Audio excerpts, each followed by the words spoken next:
In today's video, I'm going to teach you how to add Captcha on quiz in Gohighlevel. To get started, log into Gohighlevel and head to the main dashboard. Once you're in, look over to the left-hand side of the screen where you'll find the main navigation menu. This is where you'll access the tools needed to manage your pages, funnels, and quizzes. From that left side menu, click on Sites. This will take you into the section where Gohighlevel organizes website-related assets and other builder tools. After that, move to the top menu and click on Quizzes. That will open the quiz area where you can manage any quizzes you've already created or start building a new one. Once you're inside the quizzes section, you'll have two options.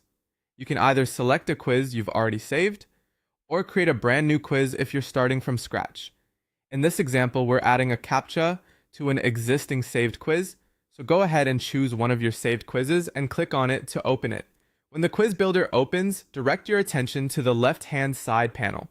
This panel contains the available elements you can add to your quiz. Scroll down through the list of elements until you find the CAPTCHA option. Depending on your screen size, you may need to scroll a little further, so just take your time and look carefully.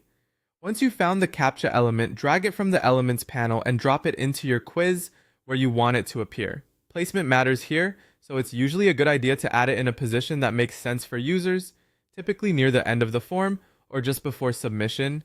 The purpose of CAPTCHA is to help prevent spam and bot submissions. So adding it can make your quiz more secure and improve the quality of your leads. After placing the CAPTCHA on the quiz, you can edit the label if needed. This is useful if you want the wording to better match your brand voice or make the instruction clearer for people filling out the form. Keep the label simple and easy to understand so users know exactly what they need to do. Once everything looks good, click Save. This final step is important because if you leave the builder without saving your CAPTCHA element and any label changes may not be applied. And that's it. You've successfully added a CAPTCHA to your quiz in Gohighlevel.